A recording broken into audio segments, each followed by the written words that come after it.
Good morning, everyone, and welcome back to the breakfast show with myself and our favorite co-host, Jose. How are you? Oh, good I'm pretty afternoon. good. Good afternoon, good morning, good evening to everybody watching. Thank you for joining us. And doing pretty good. We have an interesting earnings later today in the semiconductor space. So a little bit excited about that. And I haven't really looked at my portfolio lately. So maybe that's I'm also in a good mood. Better not. Better not. Will it be green today? Will it be red? Remains to be seen, ladies and gentlemen. But yesterday we've had Tesla, we had Lam Research report, this more, I think, Lending Club as well. So that gives a little bit information on SoFi for the next week. This morning we've had Mobileye. It's always the same. Mobileye in the morning, Intel in the afternoon. We've had Evolution AB. Not good. I'll tell you this already right now. Not good. Yesterday we did have, for those wondering why Oscar is down, we did have another player, Molina, I believe is the name, report, and the medical loss ratio there was not great, especially not because of the ACA marketplace. But I'll counter that argument with something that Oscar's management told us at the start of September. So if any of you have any questions on the companies that did report earning or are going to report earnings, let us know in the chat. Jose, I quickly saw the Tesla numbers, but were there anything specific that you were surprised by, or did you like, or did dislike by yesterday's Tesla earnings? You- you- uh, I'm not a massive Tesla shareholder right now. So when I look at their earnings, I kind of try to more look at the overall ecosystem. But So I'll explain some of the things that really caught my attention. But in forms of numbers, revenue was up a nice amount on a year-over-year basis and sequential basis. It wasn't the best, it wasn't the peak, but I think it was like one of the top three, top four quarters in the automotive segment in the past 5 years. Um, and that really caught my attention. And then I have a question, right? When I saw those numbers, is it here in the United States where people are just not pre-ordering, but kind of getting those orders ahead of the incentives that were going to end in September? Or is this kind of a new trend happening here? So it'll be interesting to see the upcoming quarter. The guidance that they gave, they mentioned is there's just so much stuff happening that they can't really give a really good picture. And I kind of understand that. Um, so in forms of numbers, that was interesting. Their free cash flow was also a pretty insane number of 3.9 billion. Um, Now, what really got me excited was kind of them discussing their AI chips and stuff like that. So they have the inference chips that they use on their vehicles. The AI 4 is the current generation. They mentioned that the AI 5 is something that Elon has actually been working on with the team pretty hands-on, it seems.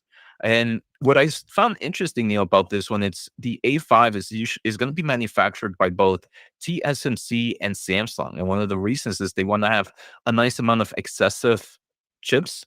And it's like it's excessive, but they can use it in various places. They can use it for the inference of their vehicles. They can use it for the potential of the Optimus, which is still going to need some form of inference chip. And then it's also going to, they can also use it side by side on some of their data centers for some of their compute needs. So he did break it down a little bit more of like why they still need NVIDIA and why this chip is also needed, the AI 5. Um, so yeah, I'm going to drop it there just if maybe anybody had any thoughts or comments, or if Neil, if you yourself had any thoughts or comments. No, I don't know. Is my mic volume now a bit better? Because I saw it was a bit lower than usual. So testing 1, 2, 3, mic should be at a normal level right now. But now, all in all, I mean, it's Q3 was definitely a good quarter revenue wise because yes, like you said, people were maybe rushing to buy before the tax incentives were removed. So of course that helps with that. But I do believe EPS was a miss by a couple of cents or something like that. They did say that they are on track here to starting in 2026 for the Cybercab, Tsla and Megapack 3. But again, starting in 2026, it's early 2026, mid 26. When exactly? Because I do think that they said that Tesla Semi volume production, if I remember correctly, um, should have started late this year. But maybe maybe a ramp up volume production. I don't know, starting 2026. But okay, so be it. As for the rest, I mean, energy is the one where I'm like, okay, if anybody's looking for an energy play, why not just go with Tesla? Because their energy segment is great margin wise. What is it in the 30% or so? If we go and look at the here energy generation and storage, this is basically it per quarter. A wonderful thing, $3.4 billion, and probably continues to grow, right, with this whole data center build out. It's a no-brainer. Now, of course, yes, with Elon owning a couple of companies, yes, you might say that maybe like Tesla is selling to XAI to build out Colossus and all of that. Okay, so what? I mean, it makes sense, but the total addressable market is quite big. And then, yeah, when we have these discussions of, okay, if the big tech companies are going to expand in certain cities, electricity in those cities is going to be more expensive, then maybe, it is something I think they mentioned during the All In podcast, is, yeah, those big tech companies should maybe subsidize batteries for the residents in those cities to make sure that, yes, when energy is cheap, it goes to them, and you get the trade, and you get the incentive. You basically have the goodwill of the citizens there, because if you come into a city, you want to build out your data center, but then the electricity for everybody else becomes more expensive, then you're just going to create, well, more hate towards big tech companies. And I mean, those big tech companies have the free cash flow to support these types of projects. Like, you come into these cities, you invest in the grid, you make sure that the citizens do not have to pay extra for the electricity, and then you can also build out your data center. I think, to me, that's a no-brainer.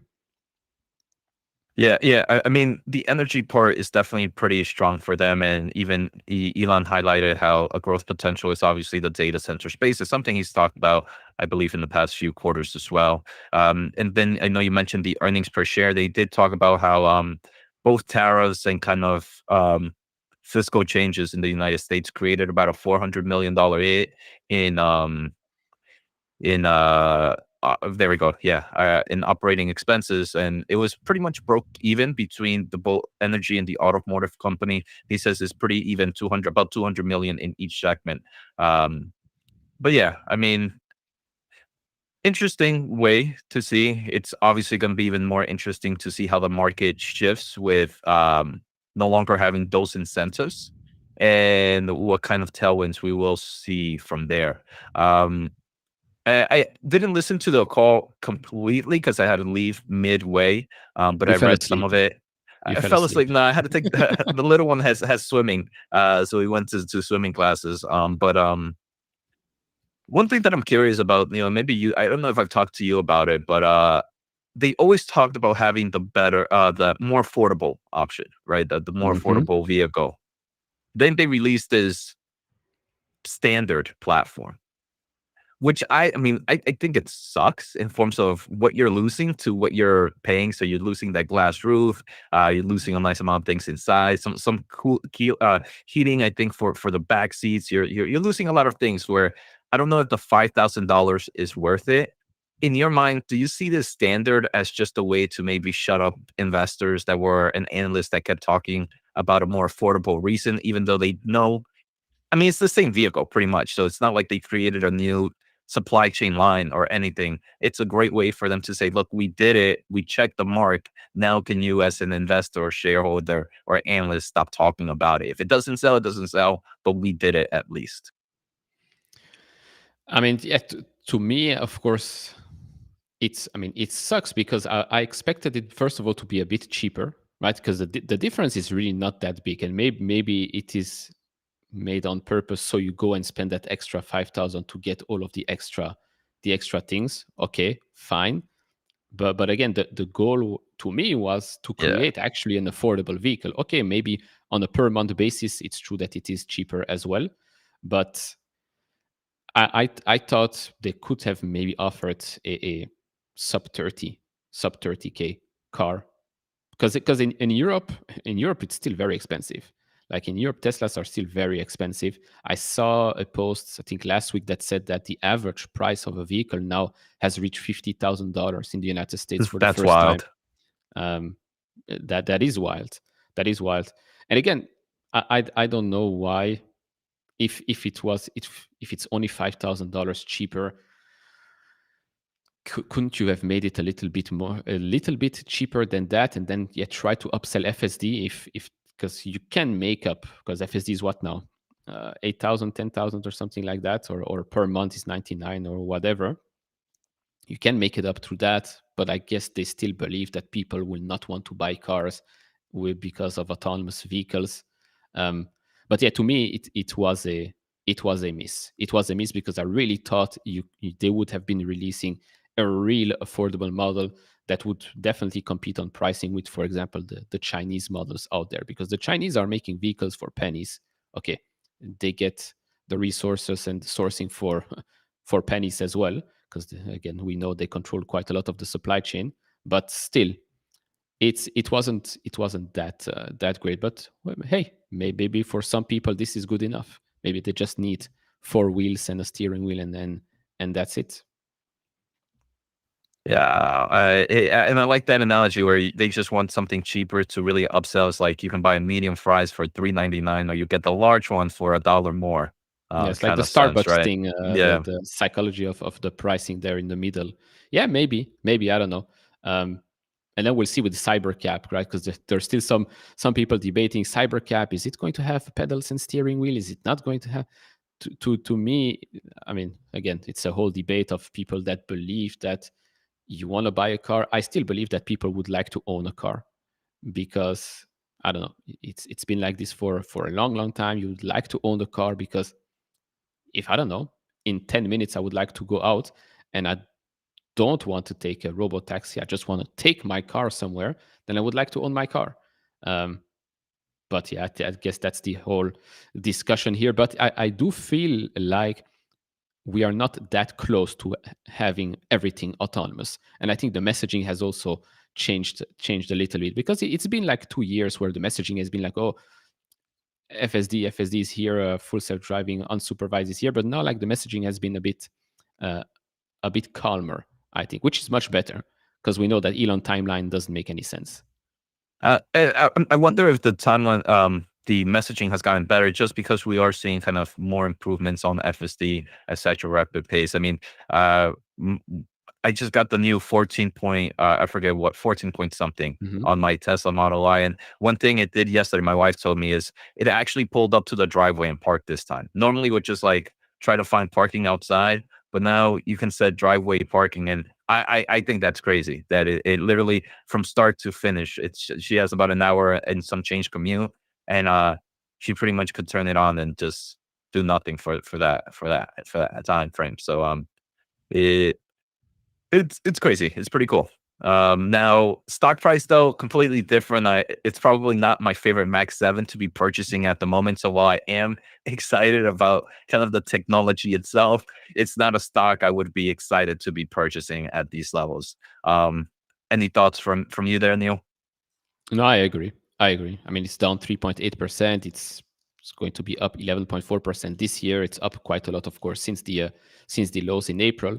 But yeah, it's 1.4 trillion dollars in market cap, 50 cents of EPS. Okay, they took a little hit, so of course you can understand the argument of valuation just doesn't make sense. But with Tesla, it's been like this for years, right? Valuation never made sense because at one point it will make sense if XYZ happens. Wait, what happened here?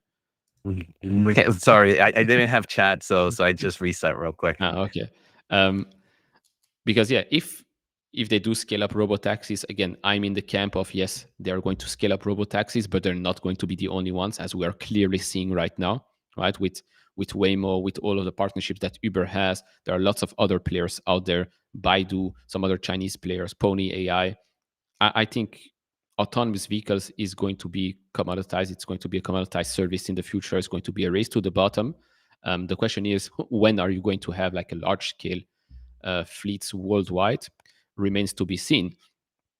But with Tesla, you get that. You get the car business, you get the energy business, robotics with Optimus, of course. What I say, early 26, Optimus version 3, I think. We might get a little preview on that. Robotics, of course, a huge market potential for them. But that's the thing.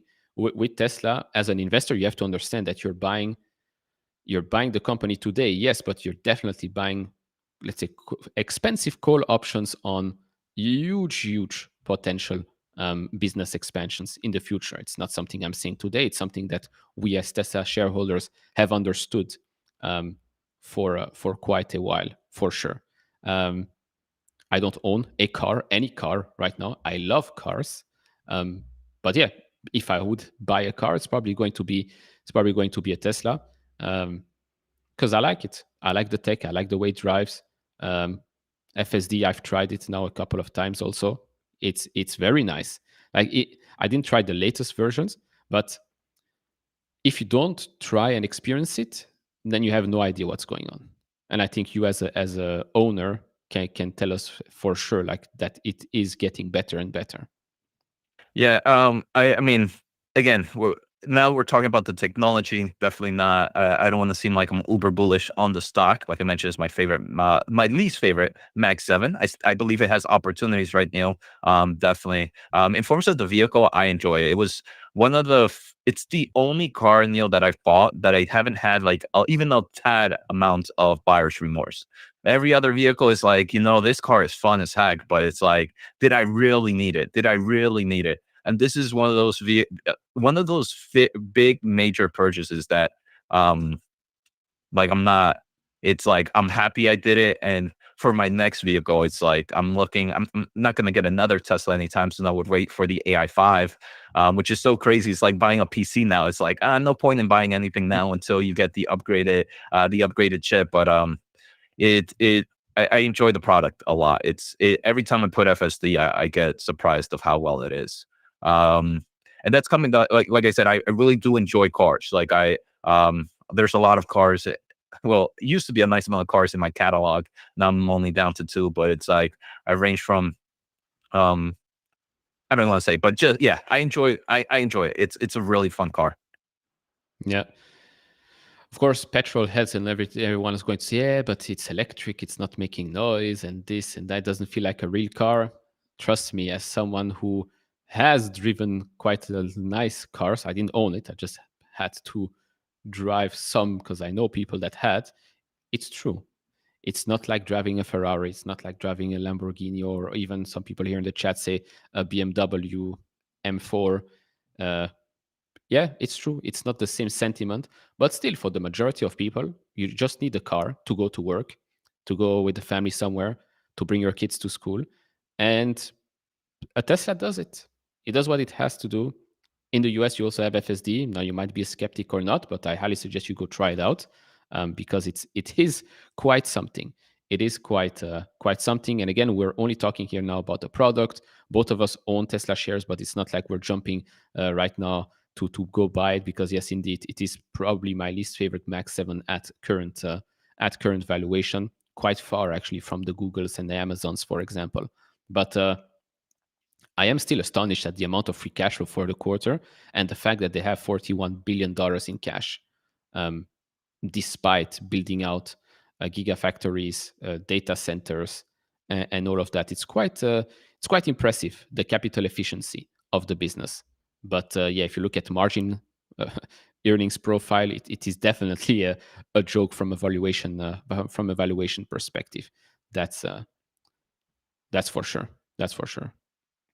Yeah, so um, another, I don't know if anything else. I don't have anything else here on Tesla, Neo. Um, we could talk about Oscar. I'm sorry. I'm just sorry. And but also there's quantum pump happening is maybe something we want.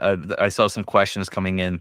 If you want to talk about that, I haven't seen. I think there were even news that it might not be true. But Yeah, they're still pumping, right? yes. So we'll touch on that real quick. Oscar, unfortunately, Oscar yesterday was down 6.4%. Pre-market, it's down another 6.5% right now. It didn't report earnings, but another company called, this one right here, Molina Healthcare, it did report its earnings. It's down 19% pre-market. And so they reported the following thing. Basically, what they said here is that they are seeing some weakness. For example, here, consolidated medical care ratio, 92.6%, up from 89.2%, indicating higher medical costs relative to premium revenue. Marketplace MCR here also reflecting significantly higher utilization relative to risk adjustment revenue. Now, if you remember, or maybe if you don't, but Oscar had an analyst conference at the start of September, and I'll show you exactly what they said. I actually made a post on it just before it went live, but here it basically is. This was at the start of September, so yes, we're still there was still a month of the quarter left, but until that point, they said the following thing. Medical loss ratio is anticipated to increase in the third and fourth quarter, with second half seasonality expected to align more closely with 2023 than with 2024. Revenue guidance was raised. Utilization normalization. So utilization trends have continued to moderate into Q3, now almost back to what it was expected for the risk in the book. So that was fine. I mean, fine, better than feared. Again, same here with market morbidity. Also, better than feared. The impact of members losing subsidies due to dual enrollment and failure to file and reconcile has been modest and immaterial. As for the enhanced subsidies, again, 2026 pricing assumes the expiration of enhanced subsidies. So we've talked about that before. If it is extended, it's going to be pure upside for the company. As for guidance here, they reiterated 2025 outlook. Again, start of September, 30 days or less than 30 days before the quarter ended. For the back half of 2025, MLR is expected to increase in Q3 and Q4 with seasonality more akin to 2023. So they have been telling us that things looked better than feared. They expect to return to profitability in 2026 and achieve meaningful margin expansion supported by its 2026 pricing strategy and ongoing cost management efforts. To me, this shows that just because another company, in this case, Molina Healthcare, in this industry, is seeing some pressure, does not automatically mean that a company like Oscar is is going to be hurt as bad as well. I think that Oscar is probably best in class when it comes to that side of the market, the AC marketplace. Maybe the last 27 days of the quarter were extremely bad, and that completely changes things. But if that were the case, I think we would have had preliminary figures already, like I think last quarter. That didn't happen this time. And so overreaction, I think maybe not an overreaction just yet, just uncertainty by the market. Because yes, if they said so, then maybe Oscar could be experiencing the same thing. But if Oscar will report the opposite and will say that, look, yeah, we are actually expecting these things to normalize. It's a seasonality thing, but it's better than feared. Then I do expect the stock to recover quite comfortably. We've seen that before with other companies as well. Prime example, of course, is the Snapchat the Snapchat earnings for the last 3 years when they reported before Meta, before Google. Snapchat reports, it crashes Meta and Google, then Google and Meta report, and suddenly these companies are doing extremely well. And so, yeah, I think Oscar is just a much better company. I think it's well managed, and that's basically the reasoning behind the small dip right now. Or maybe it's purely because Jose is here. That can also be And an that's it. explanation. That's why I stopped streaming, because a lot of your Oscar people just kept sending me death threat. Just kidding. They did not stop streaming, or else stop getting on Neil's. We are going to pull your health insurance.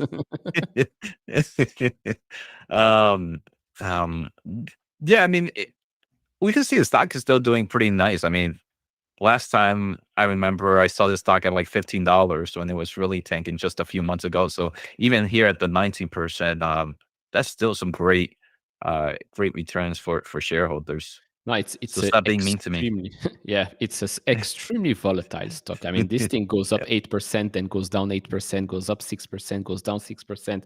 If you trade this one, you're probably making a ton of money, especially over the last couple of months. I mean, look at it. Go up, we go down, we go up, we go down, we go back up. It's quite insane. Of course, there are, well, some artificial uncertainties because, again, the guidance does not include ACA subsidies. So I don't know why the market is still trying to gamble on the fact of, this might hurt the company. No, right now it's like zero anticipation of ACA subsidies being involved in the guidance. If it does get extended, then it's pure upside. And until also the 2027 guidance changes, I don't think it's time to. It's a reason to worry. That's for sure. And Neil, David brought up an interesting thought, right? He mentions really surprised that AI health stocks never really took off. I feel like the only one that really has taken off has been that Tempest AI. I think it's Tempest, right? Tempest AI. Yes. Um, but maybe that might be for other reasons. Uh, Yeah. for other reasons. But someone else also mentioned. I think here the AI will definitely the AI. I feel like an old man. AI will play a critical role in the healthcare industry. And once we start to really see that impact the consumer way, or start to really get some, I don't know if ads, just more eyes on it, I think that will create kind of a sentiment shift into um some of these AI health stocks. As I think right now, nobody really believes that AI is going to solve some form of healthcare issue. But I think the moment we hear of, oh, look, this drug that is now fixing this type of sickness or disease was all made thanks to AI. Once we get a press release, I think you kind of start to see a shift in trend. Now, a shift in trend, does that evaluate a stock price growth? No, but it does create a trend where stock prices tend to move in one direction. I agree. I mean, I think I wouldn't be surprised if Google finds more cures than any pharmaceutical company. I wouldn't be surprised.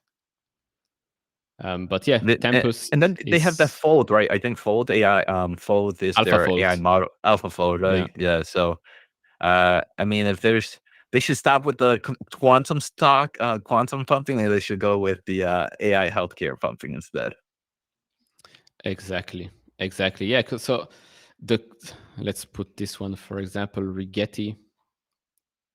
Although it did crash over the last couple of days, so that's a good thing, a nice, good pullback. Although I do still think it can crash another 50% and still be expensive, but okay, let's not be greedy here. But yeah, it is up a little bit pre-market on that rumor.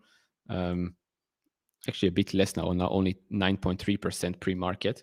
A lot of these quantum names.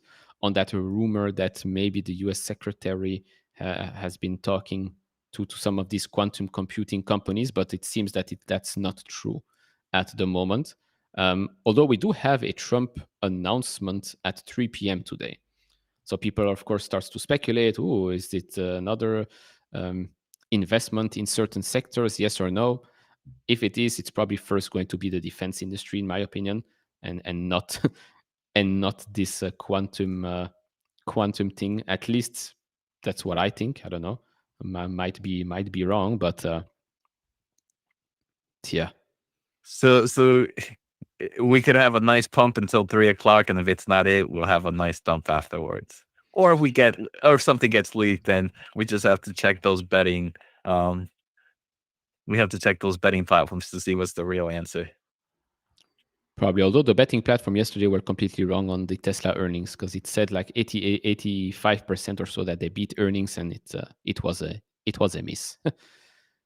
It was a miss. We did have, where is it? We did have a Mobileye report. Let's see what the stock is doing right now. So Mobileye reports every time the same day as Intel.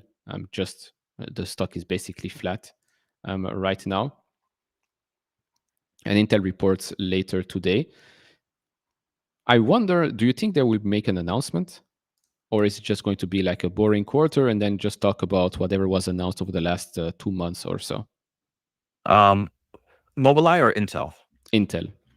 Um, if they make any announcements, huh? I saw earlier today that there were some news about one of their CPUs that's going to be on for their 18A Hmm. platform doing really good. I would love to hear some updates on there about that. In the manufacturing side, I don't know. I think the advanced packaging has a potential of seeing some announcements.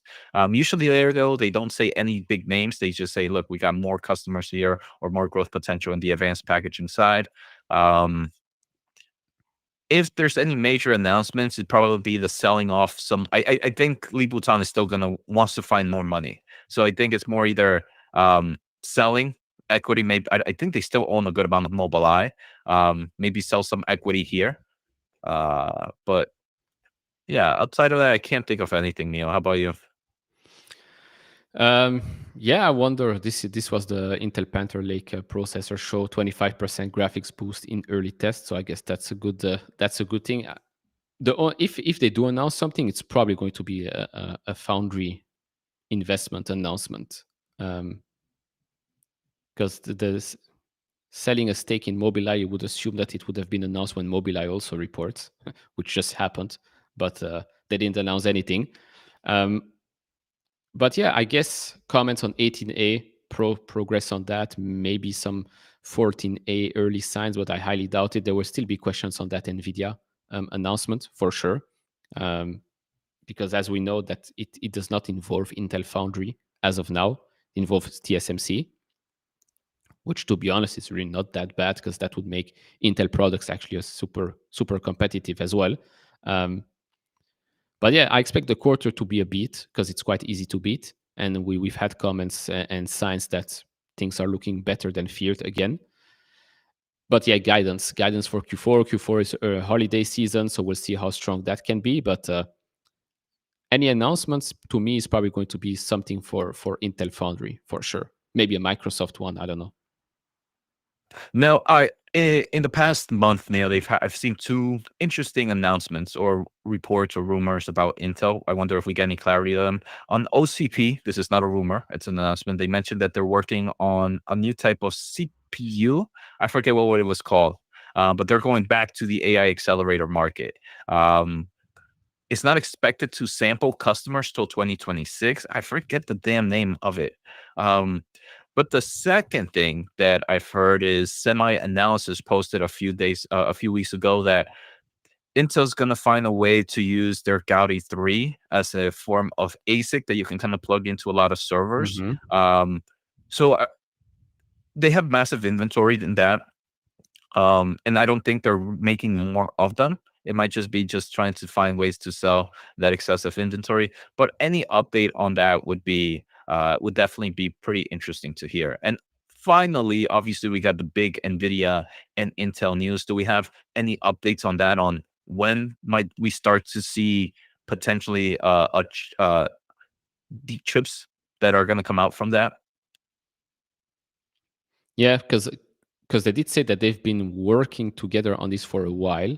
So because that was our question as well before the conference, on that same day. So it's not like something that came out of nowhere. So they both of these teams have been working on it for a while, I think since the start of the year or something. So is it something for early 2026, mid 2026, late 2026? Would be great to actually know more about that. And then we'll see. Yeah, Libutan is probably still going to look for some more money to make sure that the balance sheet is way more stable. I mean, the balance sheet is going to look way better this quarter than it was last quarter. That's for sure. I mean, next quarter as well. Um, so yeah. Do I have a question from Rob? Do you buy back in Intel if the fundamentals are improving? I think so, yeah. Because right now, someone did comment. So I have nothing from Intel today because I had my options. I didn't have, if I only had shares, I would of course still keep the shares. But with the options, I took it all off the table, and now I'm waiting. I'm waiting. I could buy today and play the earnings game, but I'm in no rush with this one because of the performance of what has happened And over the past 2 months. I also wonder, because I know with the Intel and Nvidia news of them investing, it did show that they had to go through some regulatory process before it finalized, um, or got approved. I wonder if we'll get. I don't know if it's finally been approved, or so. I would love to get some update. But I do, if I recall correctly, during the press releases, the investment is all dependent on the approvals getting of the regulatory stuff getting approved. Hmm. Yeah, but then again, I guess it's less of an issue because I mean SoftBank invested 2 billion, Nvidia investing 5 billion. It's still less than 10% of the company. Yeah, Nothing major. No, no real. I think no. It's more of a passive investor at that as well. Nothing crazy. yeah. Plus with partnerships, I don't think the scrutiny is so big. Like every time a company partners with another one, I don't think there's so much regulatory pressure on these types of things. One thing before we move to something, Intel last quarter, one of the biggest things that made a splash on the company was that it was the first time we've heard that if 14A doesn't get Mhm. customers, it could be stopped.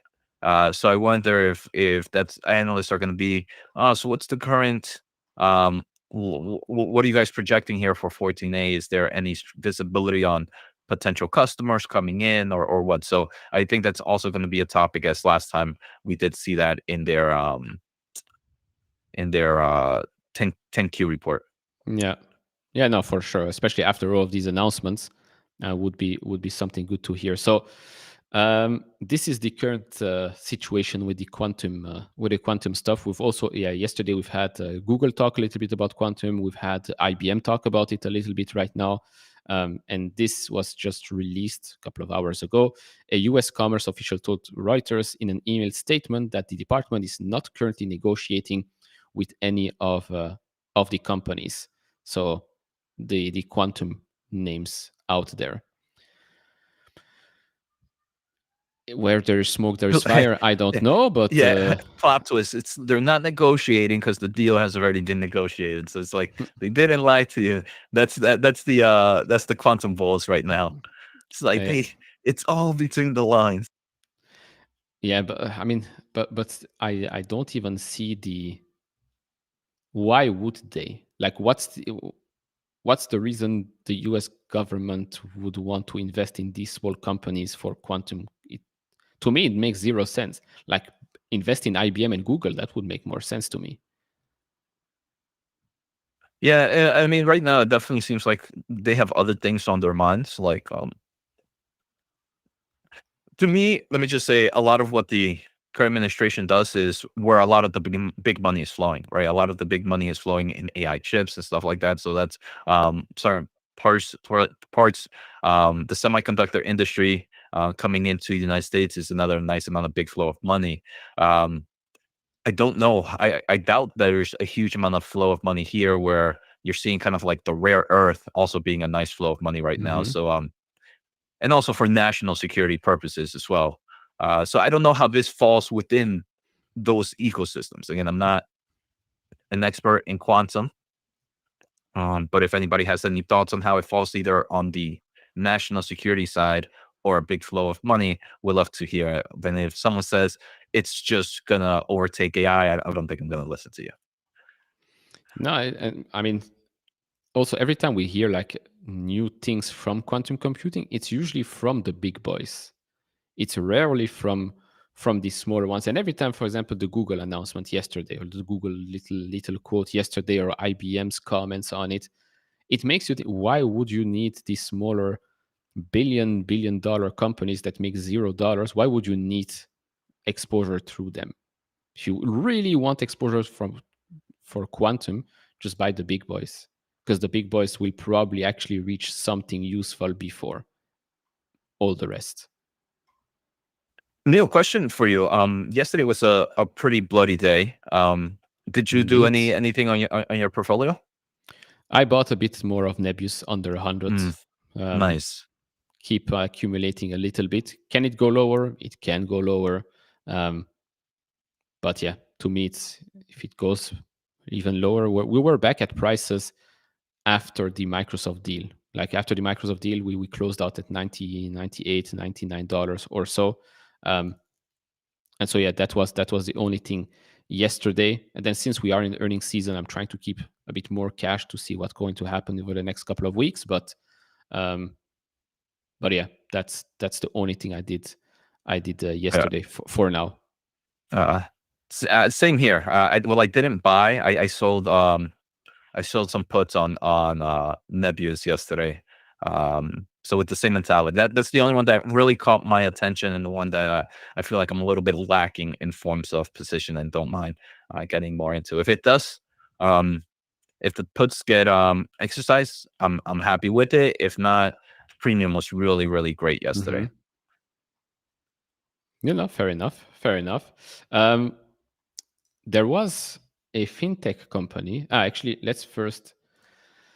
I want to quickly touch on Evolution AB because I know Uh, some and people Uh, and own also, it. we're seeing a lot of comments on your side coming in about Super Micro. Seems like it's pre-market down after some um, pre-earnings release, which they typically always do, and it's always a lot lower than what the market expects. I feel like for the past few quarters, that has been um, a cycle of Super Micro. Okay, let's. I'll try and pull it up real quick. So okay, we have just this thing right here. So Supermicro stock is moving lower in pre-market, providing some preliminary results. Again, the usual thing. Design win upgrades pushed some expected Q1 2026 revenue to Q2, resulting in estimated revenue of $5 billion versus 6.6 to 7 billion. It's the usual stuff with them, literally. It's every time the same thing. And this has been the issue. This is something that we've said time and time again. Yes, it might look cheap, right? Because price to sales is under one or whatever. But the fact is that you cannot trust them.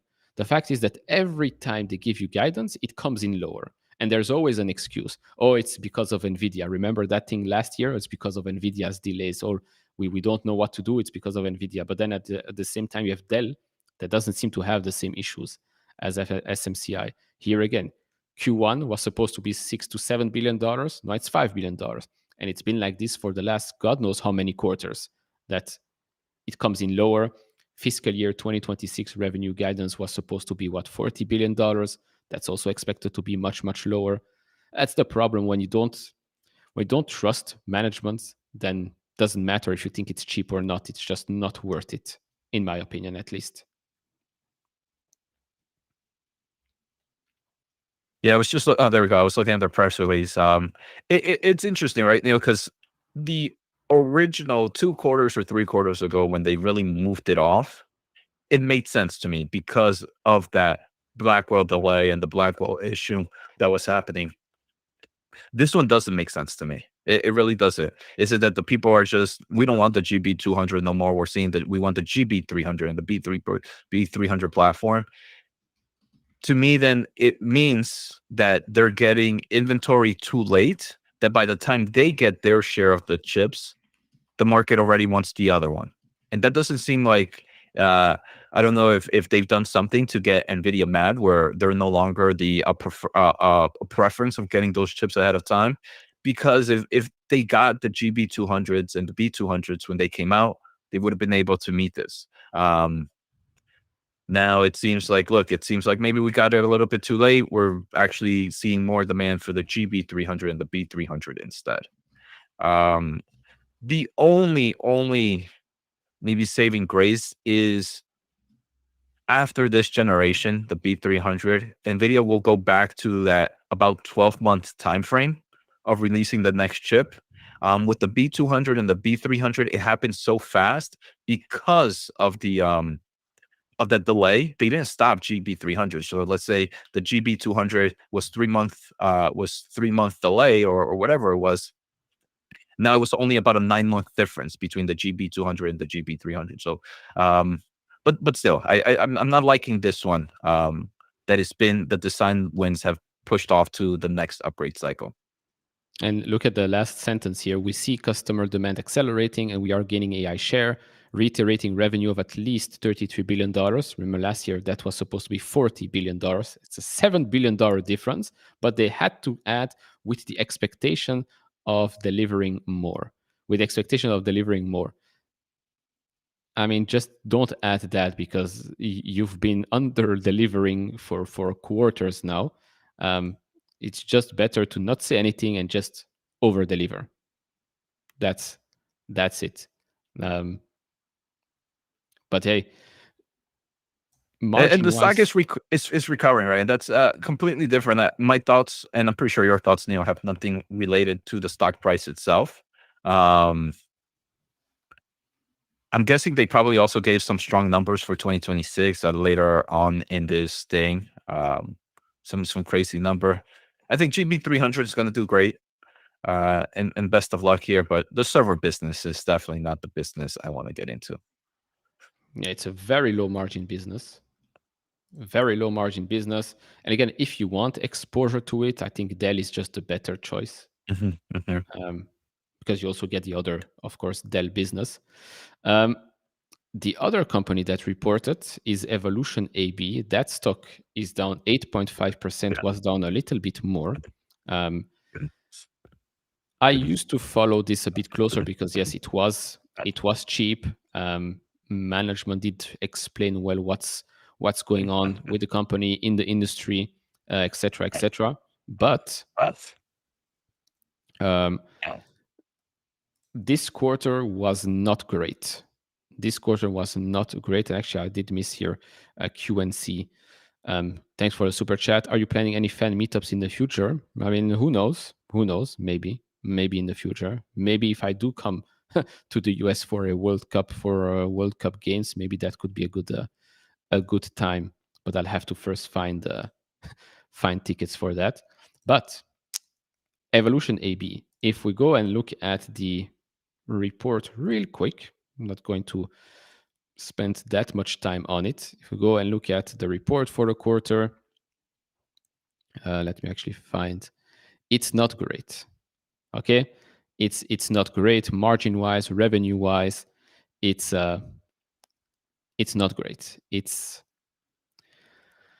I understood the issues before, but right now it's a bit of a no man's land at the moment. Yes, there are again some issues regulatory wise, some specific markets. Maybe they overdid it in the Asian markets, etc., etc. But it might look cheap. But here again, I will have to say that it's every single quarter. It's another explanation. It's another excuse. So with this one, I just put in the penalty box and just wait and see until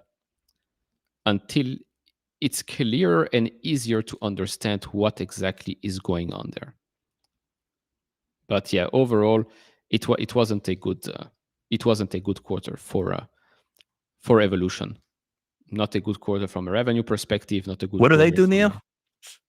Well, this gaming, iGaming, online gaming, casino games, and and all of that. So it's I like it's remember this was very popular in 2021, or I think. but it's one No, of the maybe not. better it's one of the better Yeah. companies in the iGaming. Like it's profitable, it's growing.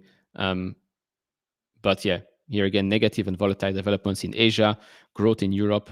That's fine, because they want to have regulated markets, because that means that the barrier of entries goes up, and it's good for them because they are regulated. Although they had to close or delay some things in certain markets, but yeah, I don't own it. It's one that we used to follow because it looked very cheap, and then things were, I mean, based on management commentary, things should have improved, but it doesn't seem like it's improving anytime soon. So penalty box for this one. Then there was another one, and I think you can talk about that a little bit more, and that's Lam Research. Um, And before we go to Lam Research, I promised someone I was going to take a super micro question here. So let me just find it really quick. Eddie was wondering the following. Um, does NVIDIA and AMD kind of building their own racks eat super micro lunch, or I not understand the business correctly? So Eddie, right? It's easy to get a little bit mixed up here because one thing that both AMD and NVIDIA have mentioned is they're building these server rack systems, right? When they mention that, I would expect most investors think that they're manufacturing their own racks, but that's not necessarily the case. What's happening is they pretty much create a blueprint to help showcase, hey, look, this is how, if you manufacture with our chips, this is how you build these systems. So when you, as Supermicro, as Dell, as Foxconn, or whoever starts to build them, you're able to build them super fast. The other great thing is this is more of like a template. So each company does their own unique way. Supermicro might have a unique way of cooling things, but at least they have a template and it speeds it up. So it doesn't, AMD and NVIDIA aren't necessarily stepping on the toes of Supermicro, but they are giving this template to all the players, so everybody at least starts in some form of starting line.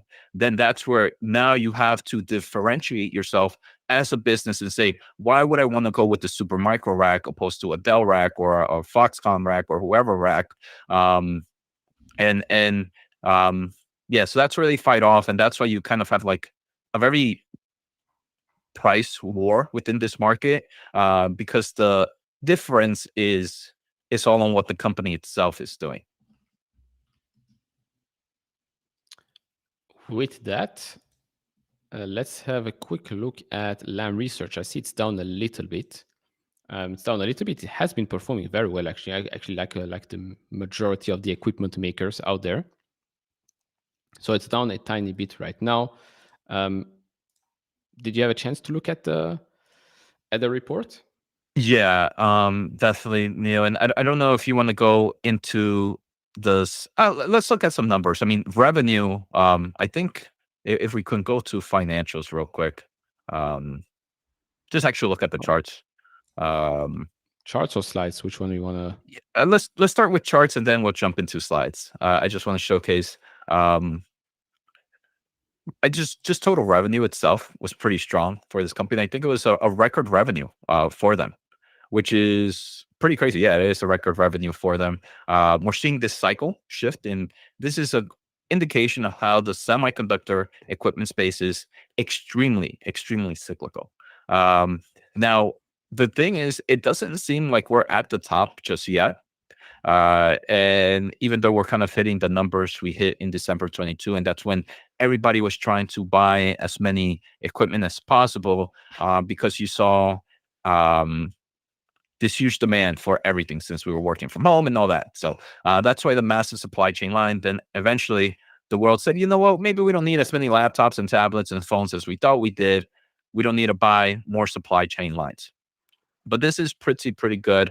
Now, if we want to go, Neil, to the slides, I don't think there's anything else I want to mention here. If we want to look at the slides themselves, and let's full screen that, baby. Go down a little bit. Keep going, keep going, keep going. Some interesting things that came out from here is this. So this slide. So first for calendar year of 2025, they see WFE, which is wafer fabrication equipment spending, being higher than 105 billion, which was already higher. They increased their forecast a little bit compared to the prior forecast, which was already an increasement from a prior forecast. And the main reason is companies right now are investing a lot in HBM manufacturing, high bandwidth memory, which is a special type of memory that is used for AI chips. That continues to be a massive opportunity, increasing capex. Um, they expect 2026 to even continue with that, driven by AI related demand. And within there, unfortunately for this company, Neil, about 40% of total revenue is coming from China. We've seen this with ASML, right? A good portion of revenue comes from China. Um, and Jensen does like just uh, um, I wonder what his wife said that day. Besides the point, calendar year of 2026, they expect China to go down, but the rest of the market to really pick up any of the offset. So that's there. And then there was another slide. If you go down one more, um, they mentioned this that sorry, the one above that one. For every $100 billion incremental in AI data center investment, it's about an $8 billion incremental in wafer fabrication equipment due to all the types of chips and things needed. Um, so if Sam Altman gets his way of building data centers with all these partners, the wafer fabrication equipment spending can see a nice growth within the next 2 to 3 years. Um, and then the third thing was the one below this is the NAND market, which has been slow right now, is actually seeing a nice pickup. They expect about $40 billion conversion spending over the next several years.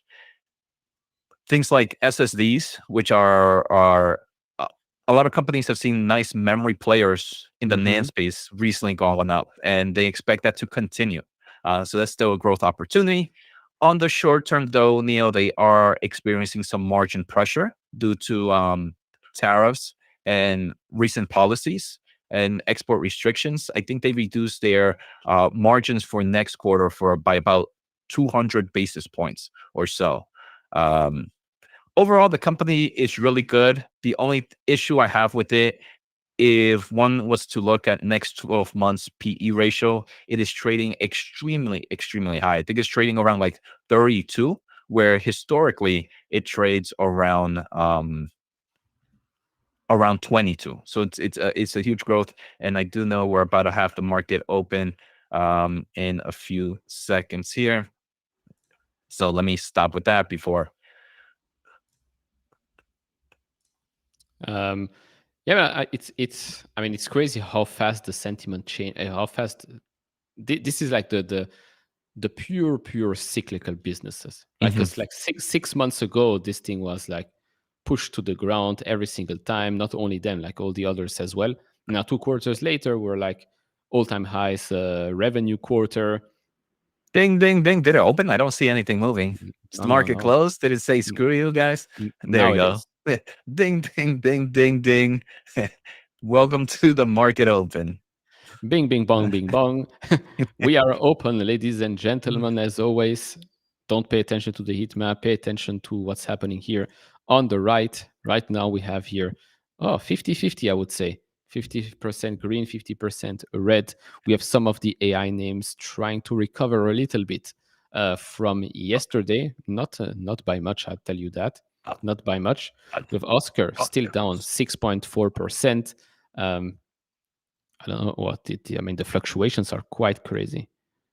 So we'll give it a couple of seconds. We'll give it a couple of seconds. Um, what did I want to say? High expectations before we continue with that. High expectations for this earnings season for the big companies. Let's say. I think for the big companies, yeah. I'm getting excited about Amazon lately. So I'm big excitement on the clouding business for them. The rest of the business, Neil, I don't know much about them, so I could care less at the moment. But on the clouding aspect, I still believe a nice amount of growth. I still believe that they're going to say the same thing. Hey, we thought we were going to be supply good this quarter or this year. That's not happening. Um, so clouding business, I think it's going to do extremely, extremely well. My question to you is because the AWS last time they told us it's at a run rate of 123 billion dollars, backlog 195 billion dollars, grew 23% or so year over year. How much would you be willing to pay for just AWS, knowing that Amazon is worth 2.4, I think 2.4 trillion dollars or so? How What was much the would you be annual run paying? rate? 123 billion as of last quarter, so maybe it's changed Easily right now. 20x that. So the So whole whatever, Amazon business. pretty much, yeah. Interesting. So the whole Amazon business right now is worth one AWS, and you get advertising for free, subscriptions for free, third-party seller services for free, and the online stores for free. Mhm. Not bad, huh? That's yeah, yeah. I like it right now, and I know right now people are scared because it's kind of that sentiment of it's losing market share in the cloud business. I don't know if we talked about it, but I know in videos many quarters ago, that was one of my fears. You're seeing the reaction of some of the investments that they lacked a year ago happen now. They're changing that. So the stock is right now reacting to what happened on their investment side a year ago. But now that they're changing the investment cycles, I think 6 months from now, a year from now, we're going to see that positive reaction on their clouding business, thanks to the investments that they're making this quarter, last quarter, and stuff like that. So I like that the market is kind of a little bit hating on AWS at the moment. Um, and look at that. Look at that magic that you do, Neil. Yeah, I With, mean, with look at this perfect rebound yesterday. It's quite, sometimes it is quite crazy. It's as if everybody watches the same chart of like, now we buy, like it does not go lower. Everybody has that same buy order at that right moment. Yeah. No, but the AWS, we should be seeing it accelerate from here because of the Anthropic deals. It should start to be recognized, and I think the sentiment around it will definitely change Yeah. in this So quarter. I agree. I think the Entropic deal is definitely going to help them out, but it does seem from the partnerships that they've announced with Nvidia recently that they're going to restart that aggressiveness with Nvidia investments again, which in theory in the next 6 months, so you have just the tailwind of Anthropic, which is growing at crazy levels. The demand for Anthropic is insane right now. It has definitely become my number two model. Um, Sometimes even my number one. I Clouds? was like, yeah, I like it a lot. Um, I decided now I have 3 subscriptions that I'm paying over $200 a month for. I can't cancel any of them. I have This guy is paying OpenAI. rent to AI models.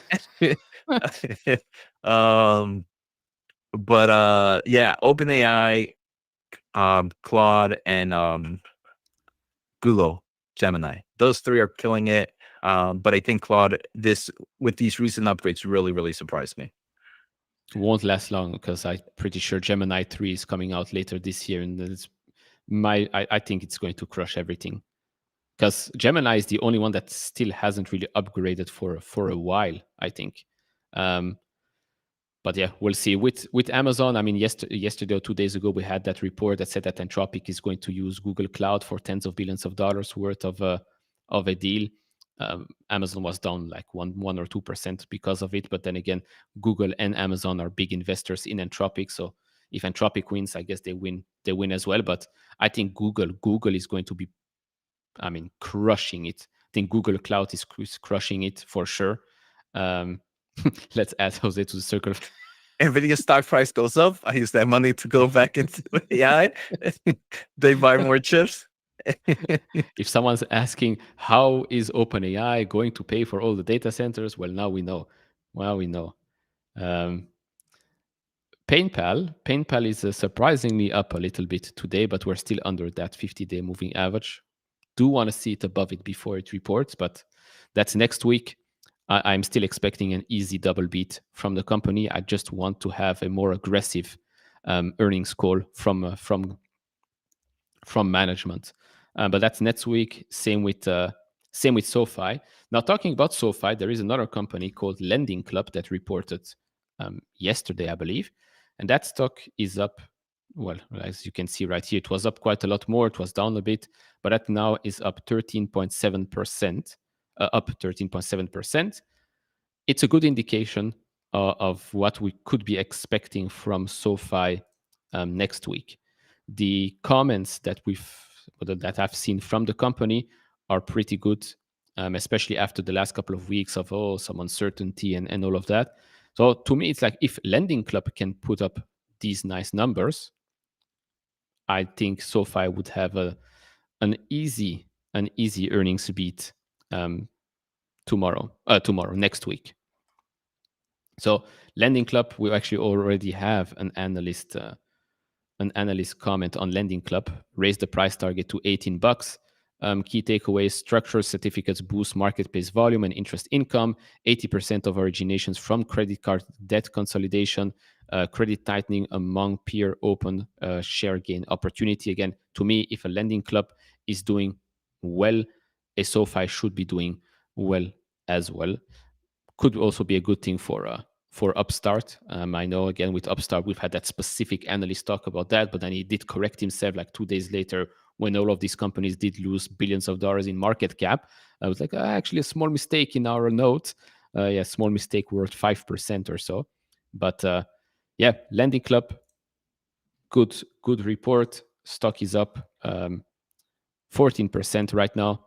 In my opinion, good sign for SoFi. SoFi is not really moving much right now, although here as well, some magic still stays on that above that 50-day moving average. Oscar is getting hit, but here as well, we are now here at that 50-day moving average. So we'll see if that one holds. As for the rest, seems like we have a good day. Let's actually look at some other names. So Salesforce, basically flat again. We have Adobe, probably still the same, 350, still the same. What else? We have some other fintech names. Sezzle is up a tiny bit today. Dave is probably following the same trend, up 2%. Figma. I don't know if you've been following Figma a little bit lately, but Figma has seen a nice rise after the Google announcement. There was a partnership, then complete Oh, was there? I retracement. did not know that. Yeah, that there was like Figma announcement with Google. I think Affirm, I think Klarna also. I'm telling you, Google is killing it. Klarna is here again, still 36.4 bucks. Chime is probably still 18, so yeah, 18, 17. This one is very interesting, very interesting at these prices. Mercado Libre up a little bit today, back to 2,100 bucks right now. Why is everything down? Everything's up. Like, why is everything down? I'm looking at the watch list, but everything is Oh, almost green. it is green, other than the couple of names that are barely down a little bit. So I don't know what you're looking at, but I'm looking at greens here. United Health. United Health is still around the same prices. So it seems like the market is willing to keep it at 360 until the earnings report, which is happening also next week. It's also happening next week. So we'll see. We'll see what happens with that. Any other specific names? Maybe Cypher. Same pattern there. Some quantum computing names. Rigetti is up 8.6%. IonQ is up 7.4%. No Adobe on the watch list. No, I can only have 30 names on the watch list, but Adobe is always one of those names where I look at it after we've done with the watch list. You can add more names, but you'll have to pay for it. And what's the point? I don't need to pay for it. So, Oh my goodness, Neil. I mean, This guy. why do I need to pay for something that I can do in like half a second? Efficiency, Jose, efficiency. Oh my goodness, Neil. Alibaba is still around 170 bucks. So that's up 2.8%. Who What is asked Navitas Chinese? doing? Navitas or Navitos? Navitos, 1.1, 1%. 1%. What was the other name that you talked about? The energy Wi-Fi. Solaris? Oh, Solaris Energy.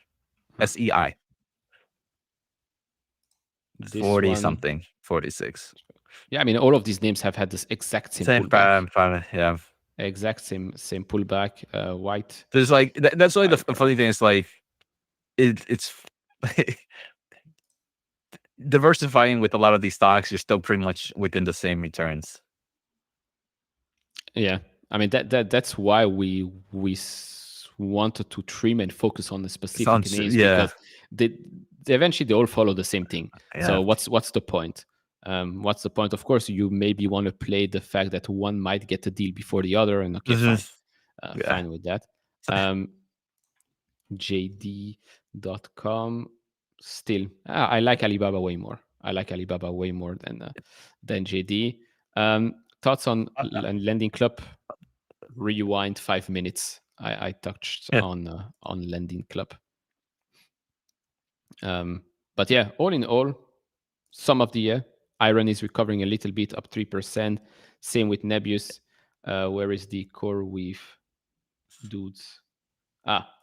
Core Weave is still feeling the pressure, but that's because of the course. Turn around. And that's because of the Core Scientific situation. There was an analyst that actually came out with a higher price target for Core Scientific, and said that there is no deal, that they don't expect any deal to happen, because Core Reef does not want to put a higher price, which again, fine. Pinduoduo is also not bad, I agree. But again, I rather own Alibaba, because you also get the cloud business.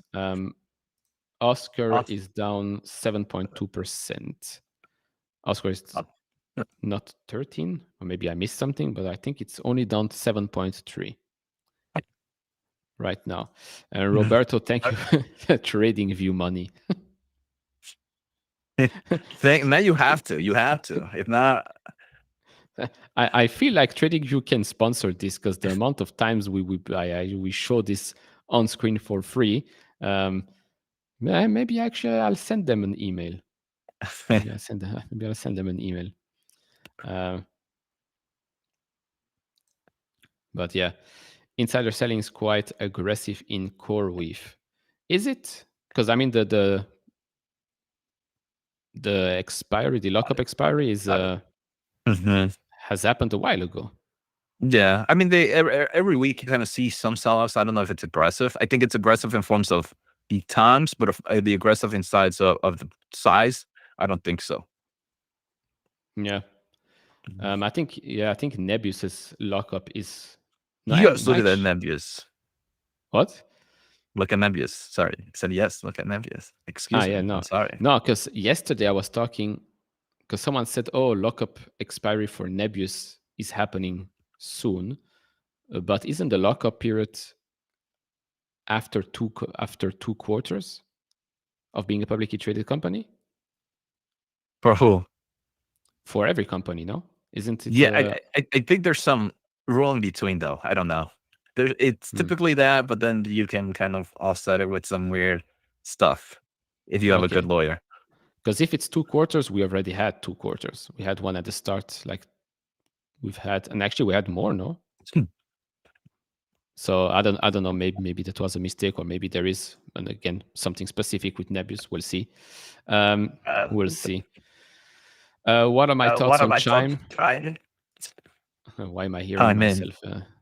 Oh, that might be me. I'm sorry. Do you know Chime, or do you use it? Because I mean, if you're in the US, but do you know about it? You don't know about it. Interesting. No. What is it? Also, fintech, financial company. No. It's All my money is under a rock somewhere. This one is down 60% since it went public in June. So it's one of those failed IPOs at this moment. But I like it. I covered it, I think, when it was at $22, $23 or so. nothing has changed from a business perspective for me other than the stock became cheaper, but I don't own it. They report at the start of November. But yeah, it looks like a good company from everything that I've seen and covered. From a Google Trends perspective, it's actually much higher than a SoFi, which I was very, very surprised actually in the United States.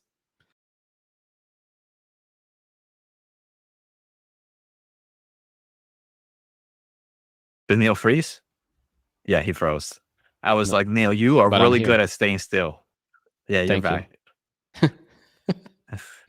back. But yeah, all in all, that is. I don't know if you have something else. Nope, I'm just getting hangry because I want to go eat breakfast. Perfect, and we can close it out here. I added yesterday under 100. Jose has he Puts. sold puts on it. Yeah, So sold puts. I don't have puts. I sold puts. yeah, he Completely sold different. puts. So yeah, all in all, there is way more green than red. Yes, Oscar is red, but to me personally, I might actually nibble a little bit just because it sits here on that magical line, and I do think that Oscar is just a better company than the one that just reported. Might be wrong, but we will have to wait a couple of weeks until they report their quarterly figures. They see you in November. But yeah, next week you're still here or you're not here? Yeah, Next next week you're week I'm still still here. here. Okay. Next week is a hectic week. Yeah, we have earnings. We can definitely do some of those. Yeah. Wednesday we Next have week. Meta. I don't know if it's no, but Google. we have Meta, Microsoft, and Google all at once. Wow. That's going to be interesting. Yeah, I have to see how I can make those things because of the time difference. But we'll see. We'll see. And hopefully the Wi-Fi at the hotel is actually decent, which is also an issue. But anyways, thank you all for joining. I really appreciate that. Later today, I'm not sure. I don't know if I'll do a stream for Intel, but we'll see. We'll see about that. But if not, we shall see each other either tomorrow or next week. So thank you all for joining.